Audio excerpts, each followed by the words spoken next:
Saudara sesusuan tidak boleh menikah. Apakah dengan dengan saudara kakak adik dari saudara sesusuan kita itu boleh menikah Pak Ustaz? Macam tak ada orang lain sih. Ustaz, ya bolehkah saya menikah dengan perempuan sekampung? Haram. Di mana haramnya Ustaz? Banyak mana? Sekampung. Ampeknya batasnya. Ini sekampung ini.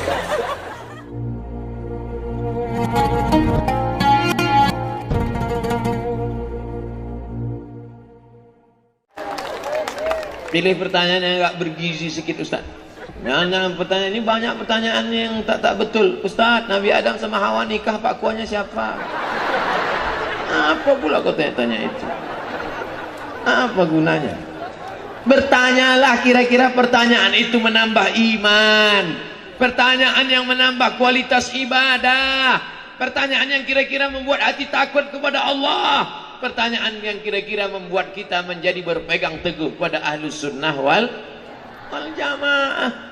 Adapun pertanyaan-pertanyaan ini banyak juga laki-laki ini mancing. Ustaz, apa syarat poligami? Macam berani aja. Aku aja tak berani.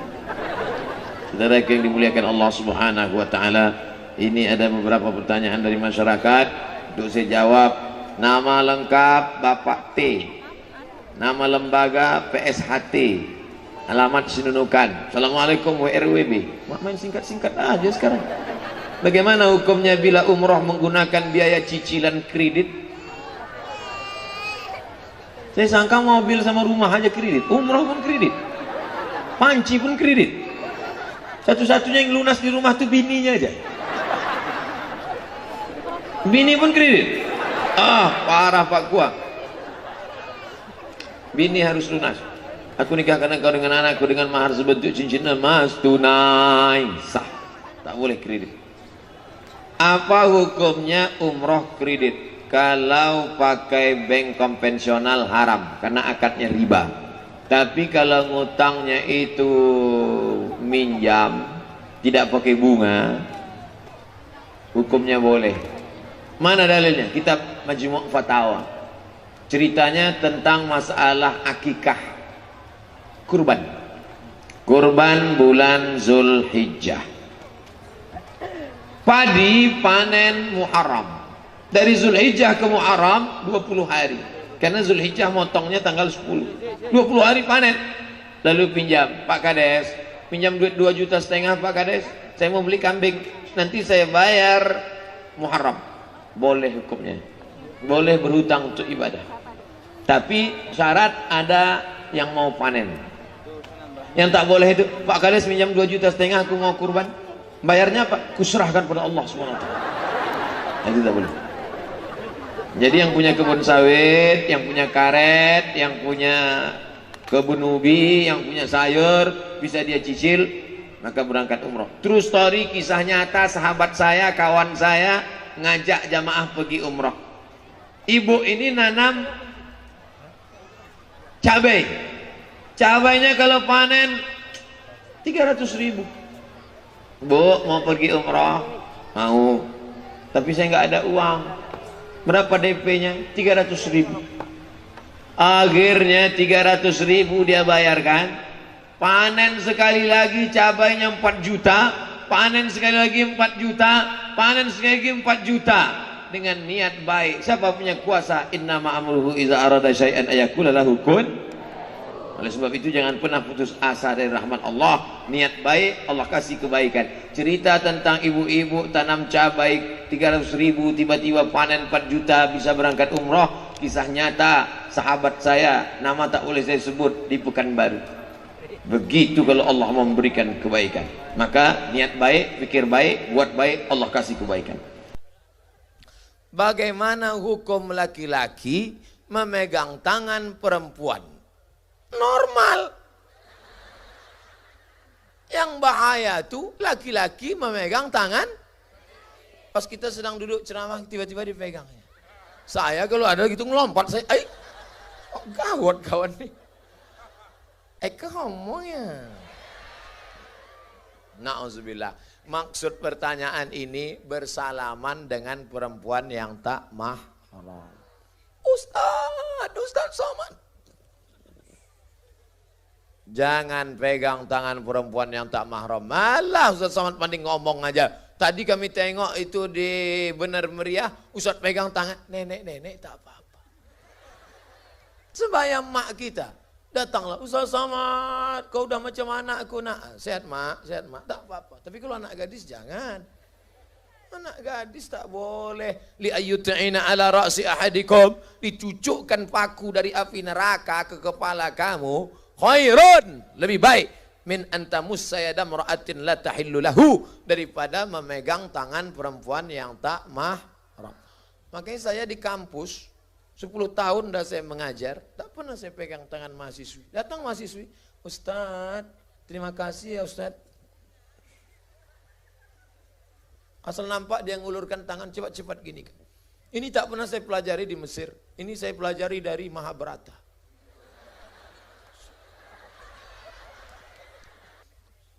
Bagaimana cara kita hendak bertaubat nasuha Pak Ustadz? Mamin muslimin yuznibu zamban. Kalau ada orang silap salah buat dosa, summa yatatahhar. Yang pertama syarat taubat nasuha, mandi taubat. Di mana mandi taubat? Itu laut. Hilang dosa saya Pak Ustadz. Kalau kau agak ke tengah, jangankan dosa, kau pun hilang.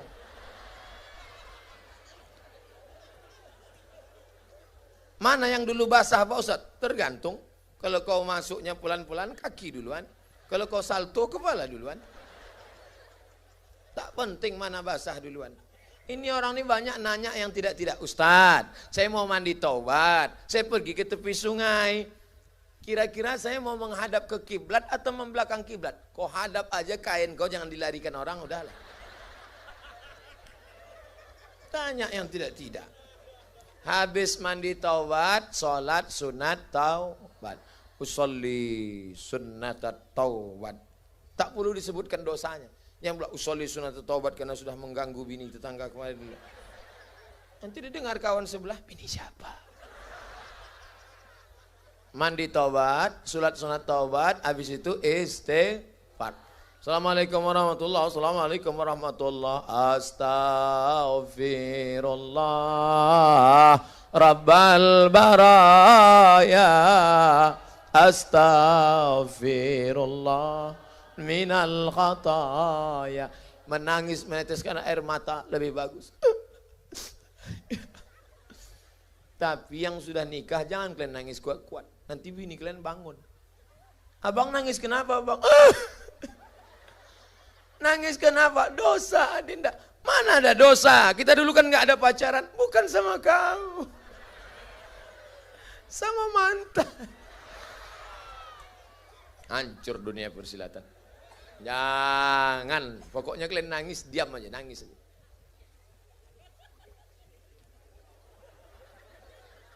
Tidak semua air mata yang keluar itu air mata penyesalan. Tapi juga ada air mata kekenyangan.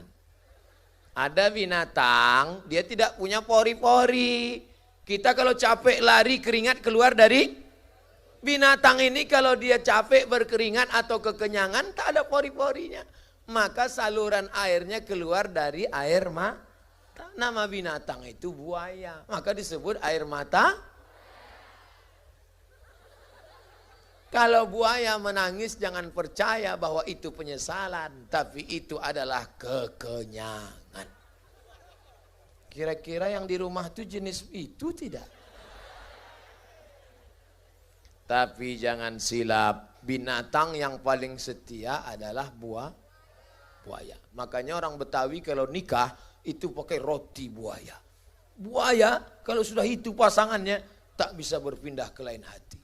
Selama dia di air. Kalau dia naik ke darat itu namanya. Kenapa ke situ pula cerita kita? Inilah. Apa hukum rebonding rambut Pak Ustadz? Laki-laki tak apa-apa. Perempuan kalian bersolek untuk laki kalian. Banyak sekarang perempuan bersolek untuk laki orang lain. Kalau dia mau pergi putih. Tapi kalau di rumahnya macam hantu. Oleh sebab itu kalian rebonding. Tapi yang menengok tak orang lain, laki kalian saja, maka hukumnya mubah. Tapi kalau dia setel rambut 3 warna, merah, kuning, kelabu, bentuk macam durian, maka perbuatan ini, rambut adalah aurat. Berzina mata orang, berzina pikiran orang, gara-gara engkau membuka rambut. Tapi itu tidak terjadi di Nangro Aceh Darussalam. Amin. Bagaimana hukumnya pakai kawat gigi? Orang zaman sekarang ini tidak. Setahu saya dulu kawat jemuran, kawat pagar rumah. Sekarang gigi pun berkawat. Merubah yang tak layak jadi layak, boleh. Merubah yang tak normal jadi normal, boleh. Ada orang tumbuh giginya, kalau senyum dia tak tidur kita nengoknya. Katanya. Maka orang begini boleh pergi ke dokter gigi, dipasang kawat dari tak normal menjadi normal. Tapi yang sudah normal mengada-ngada, fashion, style, gaya. Apalagi kawat gigi tadi berwarna-warni. Hari Senin hijau, hari Selasa ungu, hari Kamis pink, hari Jumat transparan macam hantu. Asal jumpa sama orang, ini tak boleh. Berapa pula harga kawat gigi tadi? Ada pakai permata-permata pula. La ilaha illallah Rasulullah. Bagaimana hukum ibu-ibu yang mengikat rahimnya supaya tak punya anak lagi? Namanya steril. KB terbagi 2. Yang satu boleh, yang satu tak boleh. Yang boleh namanya tanzimun nasal. Tanzimun nasal mengatur kelahiran. 2 tahun sekali, 3 tahun sekali, 4 tahun sekali, boleh. Tapi kalau tidak punya anak sampai mati, laki-laki namanya vasektomi, perempuan namanya steril, tak boleh. Saya kan sudah punya anak 2 Pak Ustadz. Anak saya sudah 3, saya tak mau punya anak lagi. Akhirnya dibuang rahim. Malang tak dapat ditolak, untung tak dapat diraih. Begitu rahim dibuang, kecelakaan lalu lintas, 3 anak mati sekali tabrak. Bisa punya anak lagi? Tak bisa. Ibu menangis, nggak bisa punya anak bang. Abang senyum. Tengok senyum mereka udah. Begitu juga dengan vasektomi. Vasektomi itu kalau sudah dipotong tak bisa disambung balik walaupun pakai selasiban. Judul lagunya ada, putus tak bisa disambung. Oleh sebab itu jangan kalian main-main dengan vasektomi dan steril.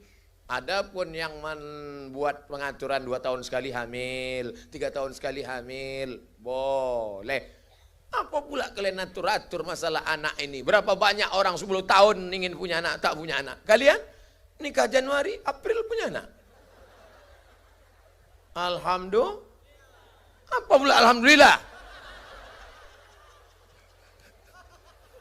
4 bulan hamil punya anak, alhamdulillah. Na'udzubillah. Jangan mau dipancing Ustaz. Bagaimana pendapat Ustadz orang Islam melihara anjing? Anjing masuk dalam kawasan rumah. Maniqtana kalban. Siapa yang memelihara anjing, maka satu hari amalnya dikurangi sebesar Bukit Uhud. Bukit Uhud itu panjangnya 7 kilometer. Nanti pergi ke Madinah, tengok Bukit Uhud, kalau malam bercahaya dikasih lampu, panjang 7 km, sehari amalmu dikurangi 7 km. Sedangkan amalmu sehari sebesar bisul. Jadi tiap hari amalmu min. 2, malaikat lama tak turun ke rumah Nabi. Waktu turun surat Ad-Duha Nabi bertakbir. Itulah kenapa orang singkel kalau hatam kaji baca Wad-Duha pakai La ilaha illallah wallahu akbar. Bismillahirrahmanirrahim. Wadduha. Kenapa sebelum baca wadduha bertakbir? Karena Nabi bertakbir senang hati turun surat ad-duha. Lama surat ad-duha tak turun. Kenapa? Karena ada bangkai anak anjing di bawah tempat tidur. Datang khaulah mengulurkan batang sapu. Jibril, kenapa lama tak datang bawa wahyu? Kami lama tak bawa wahyu karena ada bangkai anak anjing. Kami tak masuk ke rumah kalau ada anjing. Malaikat rahmat tak masuk ke rumah kalau ada anjing. Tapi yang tak masuk itu malaikat rahmat. Malaikat maut masuk. Kalau malaikat maut tak masuk, udah lama aku beli anjing herder.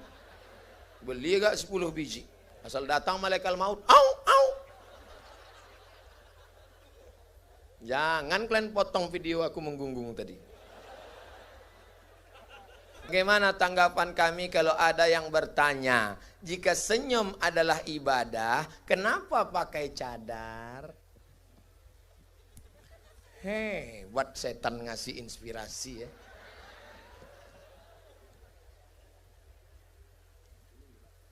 Nanti saya turun dari mobil, jamaah bukan main senangnya menyambut ustadz. Maka apa respon saya pertama yang datang dari jauh menghadapi jamaah pencinta yang sayang? Adalah pertama senyum. Maka begitu turun saya pun senyum. Karena tidak menimbulkan fitnah. Bolehkah anak gadis senyum kepada laki yang tak mahram? Kalian sedangkan rambut aja bisa menimbulkan fitnah. Apalagi senyum. Jangan kalian sembahyang senyum. Mungkin kalian tak apa-apa. Mereka panas dingin. Oleh sebab itu makna senyum di sini adalah laki-laki sama-sama laki-laki. Perempuan dengan perempuan melihat wajahnya boleh apa tak boleh? Boleh. Tapi perempuan senyum kepada laki-laki menimbulkan fitnah. Waspada. Jadi maknanya kenapa perempuan bercadar? Cadar ajaran Islam. Yang tak bercadar berjilbab pun ajaran Islam. Dua-duanya ajaran Islam. Jangan ejek perempuan bercadar. Perempuan bercadar kau ejek. Tapi perempuan pakai rok pendek kau diam. Perempuan bercadar kau ejek. Perempuan tak pakai baju kau diam. Otakmu sungsang. Cadar ajaran Islam. Nanti kalau ada perempuan bercadar dia ejek. Kenapa kau bercadar? Jawab, hai perempuan bercadar dengan lembut, jangan marah. Kami bercadar bukan menjaga hidung kami. Kami bercadar bukan jaga pipi kami.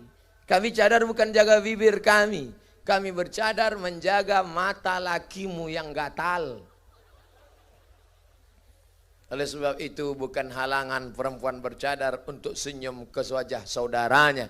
Untuk bermusafahah sesama mahramnya. Akan tetapi senyum kita laki-laki, kata Nabi, tabassumika ka laki-laki fi wajhi akhika, ke wajah saudaramu sedekah. Kalau bisa kau kasih duit untuk pembangunan menara masjid Baitus Sholihin. Tak bisa kasih duit, ikut gotong royong sampai lecet tanganmu mengacau semen, mengaduk semen. Tak juga bisa, datang senyum. Udah sampai mana bangunannya? Bisa kasih duit, kasih duit. Tak bisa kasih duit, ikut gotong royong. Tak bisa ikut gotong royong, datang senyum, kasih semangat. Jangan ngasih duit tidak, ngasih semen tidak, senyum tidak. Nanti menara udah, ini nampaknya miring ini. Kok bisa miring? Ini gayanya. Kalau ada model begini, antukkan kepalanya ke menara itu. Ustadz, bagaimana menurut Ustadz hukumnya fenomena mematok mahar?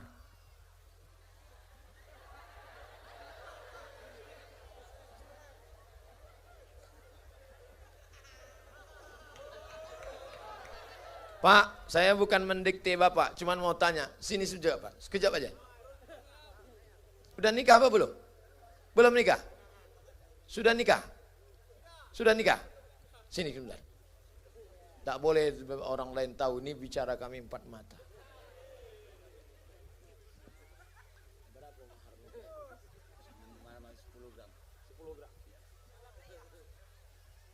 Kalau mahar nikah 10 gram emas. 1 gram 500.000. 10 gram berarti berapa itu? 5 juta. 5 juta itu kira-kira sepadankah anak gadis yang dilahirkan dengan jeritan, tangisan, tetesan air mata, buah hati, belayan jiwa, diminta kepada calon menantu 5 juta. Layak apa tak layak? Lalu kenapa ibu mau menyerahkan anak gadis ibu dengan mahar 5 juta? Karena menengok menantu tadi soleh, bukan somat. Anak yang paling baik adalah aqalluha mahran, maharnya rendah. Kalau mahar tinggi, zina murah. Betul apa salah? Oleh sebab itu jangan pasang mahar tinggi-tinggi. Ustadz, patokan kita kan Nabi Muhammad. Betul. Nabi Muhammad menikah dengan Khadijah, maharnya berapa? 20 ekor onta. Berapa itu Pak Ustadz? Kali 35 juta. Berapa itu? 700 juta. Tapi kata hadis Nabi, kalau kamu tak mampu, murah saja bagus. Andai Ustadz Somad punya anak gadis, berapa maharnya Ustadz pasang? Ku cari anak muda yang ganteng-ganteng dari Singkil. Kau mau nikah sama anak gadis saya? Ya. Ku nikahkan engkau dengan anakku dengan mahar mengajarkan surat Ar-Rahman tunai sah. Sayangnya anak saya laki-laki. Hai ibu-ibu, siapkah kalian menikahkan anak kalian dengan mahar yang rendah?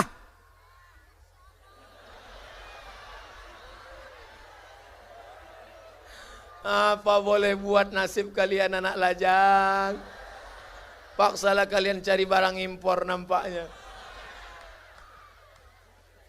Adakah dalil mengatakan tentang tak boleh 2 Jumat dalam satu tempat kampung? Mazhab Syafi'i. Mazhab Syafi'i dalam satu kampung ini Jumatnya mesti 1 saja. Nama solat yang ada Jumatnya itu Masjid Jami'. Masjid Jami' diambil dari kata Jumat. Adapun masjid yang lain yang melaksanakan solat Jumat, maka solat Jumatnya tidak sah. Maka setelah solat Jumat diulang lagi solat zuhur. Itu asli mazhab Syafi'i. Di mana ini dilaksanakan? Di Pandeglang, Banten. Di Banten habis solat Jumat, solat lagi. Sekali lagi solat zuhur, mengganti yang tak tadi. Jadi di Riau Pak Ustadz, di Riau masjid dekat-dekat solat Jumat, solat Jumat, solat Jumat. Itu sebetulnya yang dipakai mazhab apa? Mazhab Hanafi. Karena dalam mazhab Hanafi satu kampung yang penting cukup ramai, sholat Jumatnya sah. Jadi sebetulnya Singkil pakai mazhab apa? Saya tak tahu. Di Singkil nih sholat Jumatnya satu masjid atau banyak masjid? Sebetulnya kita sudah memakai mazhab yang lain dalam beberapa perkara. Ustaz Somad sendiri, saya tadi sholat Jumat semalam khutbah di Nagan Raya. Masjid banyak orang sholat Jumat. Jadi kita ambil jalan tengah. Kalau jamaahnya cukup maka sholatnya sah. Tapi kalau tak cukup 40 orang dalam mazhab Syafi'i tidak sah. Saudara sesusuan tidak boleh menikah. Apakah dengan dengan saudara, kakak, adik dari saudara sesusuan kita itu boleh menikah Pak Ustaz? Macam tidak ada orang lain sih. Banyak-banyak pertanyaan jamaah gini. Ustaz, ya bolehkah saya menikah dengan perempuan sekampung? Haram. Di mana haramnya Ustaz? Banyak mana? Sekampung. Ampeknya batasnya. Iya sekampung ini. Ambo sesusuan jo perempuan. Ambo menyusu ke ama ambo. Perempuan anak tetangga ambo ko menyusu jo ke ama ambo 5 kali sesusuan. Sesudah itu adik ambo ingin menikah joinyo. Yang saudara sesusuan kan ambo joinyo. Adapun anaknya beda dengan nasab. Begitu juga tidak terkait dengan harta warisan. Yang beko saudara sesusuan mati, alhamdulillah mendapat jomblo. Indah.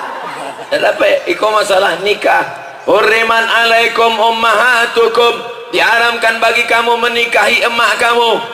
Wa banatukum, anak perempuan kamu. wa akhawatukum, saudari perempuan kamu. Hurimat alaikum ummahatukum wa akhawatukum wa banatukum wa khalatukum wa ammatukum wa ummatukum allati arda'nakum. Haram kamu menikahi ibu yang menyusukan kamu. Wa akhawatukum minar radha'ah, dan saudari saudara satu sesusuan. Begitu yang dijelaskan dalam Quranul Karim. Maka ada dulu ibu-ibu di rumah sakit. Ibu ini perawat bidan, perawat. Pagi-pagi, maaf beribu maaf, diambilnya air susu ibu Iko, diambilnya air susu ibu Iko, diambilnya air susu ibu Iko, disatukannya dalam termos. Sesudah itu diagihkannya ke bayi-bayi dan menangis-nangis. Suaminya bertanya, kamu mbak hukumnya Pak Ustaz? Haram, sebab ikhtilatun nasab, bercampur hubungan nasab. Itulah pentingnya ilmu. Bagaimana kalau laki-laki tidak mau sholat, malas? Ayo kok ikut nak sabu tadi tidak maunya sholat. Kalau dia tidak sholat, tanya, mengapa kamu tak sholat? Jawabannya dua. Kalau dia mengatakan sholat itu mubazir, buang-buang masa saja, kafir. Orang yang mengingkari sholat maka hukumnya kafir. Tapi kalau dia mengatakan saya tahu sholat ini wajib, saya tahu sholat ini wajib, kenapa tak sholat? Kamu malih, fasik. Kalau orang menolak sholat, kafir. Kalau orang menerima sholat tapi tak mau sholat, malas, fasik. Orang yang kafir. La yahillu damu mri'in muslim illa bi ihda salas. Tak halal darah orang untuk dipancung kecuali melakukan tiga. Yang pertama, an-nafsu bin nafsi, pembunuh dalam Islam tidak dipenjara tapi dihukum pancung. Yang kedua, as-sayyibuz zani, sudah menikah berzina, ditanam sekerat setengah badan, lempar batu sampai mati. Yang ketiga, at-tariku lidinihi al-mufariqu lil jamaah, orang yang murtad, mengingkari salat, mengingkari zakat, mengingkari ajaran Islam, mengingkari jilbab wajib, halal darahnya. Kenapa? Karena dia sudah dianggap murtad, kafir dengan ajaran Nabi Muhammad sallallahu alaihi. Orang Islam yang murtad, bukan non muslim, beda kan? Ini nanti dipotong ini. Wah, Ustaz radikal. Makanya tonton dari awal sampai habis. Susah kita kalau berlawan sama orang miskin, tak punya duit, tak punya paket 4 giga. Bosangko lagi pitih untuk pesantren. Amplop punya pertanyaan. Bagaimana menurut Ustadz peringatan 7 hari, sampai 10 hari, 100 hari orang meninggal? Adakah dalam Quran dari surat Al-Fatihah sampai ke An-Nas, hai orang beriman, kalau Abdul Somad mati nanti buek 7 hari? Aduh, indah aduh. Adakah hadis Nabi dari Sahih Bukhari, Sahih Muslim, Sunan Abi Dawud, Sunan Tirmizi, Sunan Nasai, Sunan Ibn Majah, Muwatta Malik, Sunan Ad-Darimi, Musnad Ahmad bin Ambal? Adakah dalam hadis Nabi, hai orang beriman, kalau kalian mati nanti, kalau Abdul Somad mati, buek kenduri 7 hari? Aduh, indah aduh. Nabi, Quran, indah aduh. Hadis Nabi, indah aduh. Nan ado tabi'in. Nabi, indah aduh. Sahabat Nabi, indah aduh. Sesudah sahabat Nabi, ada namanya tabi'in. Apa namanya? Tabi'in. Tabi'in itu ada satu orang tabi'in namanya Imam Atta. Siapa namanya? Imam Atta. Ain, Ta, Alif, Hamzah. Atta. Fatwa Imam Atta. Kalau ada orang meninggal, inyo diuji di kuburnya 7 hari 7 malam, dianjurkan keluarganya bersedekah makanan untuk meringankan pertanyaannya. Bukan Quran, bukan hadis, bukan khabar dari sahabat, tapi salah satu athar dari tabi'in. Jadi kalau ada orang bersedekah 7 hari 7 malam, dikumpulkannya anak yatim fakir miskin, inyo memakai qaul pendapat tabi'in. Ada yang tulis dalam 37 masalah populer. Yang jadi masalah, sebagian umat memberatkan. Sudahlah miskin, susah, melarat, mengutang bubur kacang hijau. Gara-gara masyarakat mewajibkan, dibueklah 7 hari, kalau tidak dibuek kurus karyang mereka ustaz di kubu. Akhirnya umat menjadi sulit. Yang sunnah dianjurkan adalah kalau ada orang meninggal, bukan awak datang makan ke rumahnya, awak datang membawakan makanan. Isna'u ta'aman li ali Ja'far. Ada sahabat Nabi namanya Ja'far, meninggal dunia. Ja'far meninggal, keluar gedung ado. Maka kata Nabi, buatkan makanan untuk keluarga Ja'far, fa innahu yusghiluhum, karena kematian Ja'far sudah menyibukkan keluarganya. Maka awak nan datang membawakan makanan. Eko kalau ada orang meninggal, awak nan datang membawakan makanan, bawakan sate, bawakan ayam penyet, bawakan ayam hidui, bawakan ayam mati. Siap? Banyak kan tak siap? Dalam hadis Rasulullah, beliau menegaskan tentang ihsan. Ketika beliau ditanya oleh Jibril, ihsan itu adalah engkau beribadah kepada Allah seolah-olah engkau melihat dia. Kalau kau tak mampu melihat dia, Allah melihatmu. Anta budallaha ka'annaka tarahu, kau menyembah Allah seolah-olah kau menengok dia. Fa illam takun tarahu, kalau kau tidak bisa mencari Allah, fa innahu yaraka, Allah yang memandang engkau. Itu hadisnya sahih. Riwayatnya Abdullah bin Umar bin Khattab radhiyallahu. Umar bin Khattab, Abu Hafs Umar bin Khattab radhiyallahu anhu. Pertanyaan saya, bagaimana cara seolah-olah melihat Allah dalam setiap ibadah? Bagaimana cara seolah-olah melihat Allah? Bapak sedang puasa sunat. Kau masih konsen mendengar ceramah? Masih konsen? Kalau tidak konsen, angkat tangan kate. Gerakkan leher itu kan. Bapak puasa, masuk ke kamar mandi jam 1 siang, haus, panas, kering tenggorokan, tutup kunci pintu kamar mandi, tengok bak, mencari bak macam mencari teh tarik pakai es, ambil seteguk air minum. Kalau bapak minum seteguk air, ada ndak orang di luar nan tahu? Ada ndak orang di luar nan tahu? Tidak ada. Pada saat itu mau ndak minum? Tidak. Kenapa tak mau minum? Itulah makna ihsan. Ka'annaka tarahu, seakan-akan saat itu engkau merasakan melihat Allah. Allah tak bisa ditengok. La tudrikuhul absaru, la tudrikuhul absaru. Allah tak bisa ditengok dengan mata. Wa huwa yudrikul absara. Allah yang menengok kita. Adakah Nabi yang ingin menengok Allah? Ada. Siapa dia? Musa. Ya Allah, tunjukkanlah aku macam mana bentukmu. Kata Allah, kalau kau mau, unzur ilal jabal, tengok ke bukit itu. Nabi Musa pun memandang ke bukit Tursina. Falamma tajalla rabbuhu lil jabal, ketika Allah menunjukkan cahayanya di jabal bukit Tursina, apa yang terjadi? Fakharra Musa sa'iqa, begitu dia melihat bukit itu, langsung Nabi Musa pingsan, jatuh dan tumbang. Ketika sadar Nabi Musa dari pingsannya, apa kata Nabi Musa? Tubutu, taubat ya aku ya Allah, taubat ambil ya Allah, tidak akan ingin lagi. Aku apa nan ingin kau? InsyaAllah hanya tidak ada menyabi ingin. Dia bertanya saya.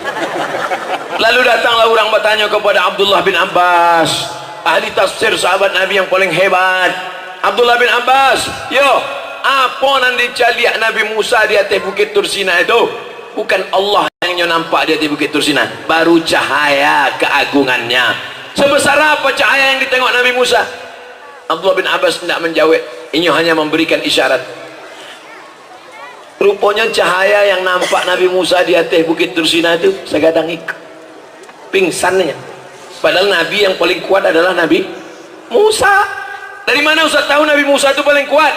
Nabi Musa ngantri sumur, tertutup batu bergelinding dari atas, tertutup pintu sumur, 30 orang menggeser batu, tidak bisa. Datang Nabi Musa hanya surang saya. Terbuka. 30 orang tenaga Nabi Musa mencari cahaya keagungan Allah segadang iko pingsannya. Kalau awak 3 kali mati. Jangan pernah berpikir ingin melihat Allah, tapi rasakanlah bahwa Allah melihat kita. Kalau ada tuan guru mengaku-ngaku memandang Allah Ta'ala, ambulah ambu pejam mata, ambulah putri makrifat, kalau nampak Allah, nampak ambu Allah, antukkan kepalanya ke tiang, lapor ke Pak Kapolres Kapolsek, penistaan agama, penodaan agama, ada pasalnya. Siapa yang mengaku melihat Allah Subhanahu wa Ta'ala? Karena apa? ulama tasawuf setinggi apapun kajinya. Tengok si Abdul Wahab Sya'rani dalam kitab Tanbihul Mukhtarin, idza ra'aita rajul, kalau kau tengok ada orang mengaku wali Allah, yatiru fil hawa, terbang di atas awan, yamshi 'alal ma, berjalan di atas air, la ta'tar, jangan tertipu. Walaupun terbang di atas awan, walaupun berjalan di atas air, la ta'tar, jangan tertipu. Tapi pandanglah bagaimana istiqomahnya dalam beribadah. Kau tidak sembahyang mengaku mencari Allah. Tuan Guru tidak sembahyang. Ambo sembahyang di Masjidil Haram. Ustaz Somad sembahyang. Ustaz Somad tu Ustaz syariat tu, itu hakikat tu. Lah putri gaji tu.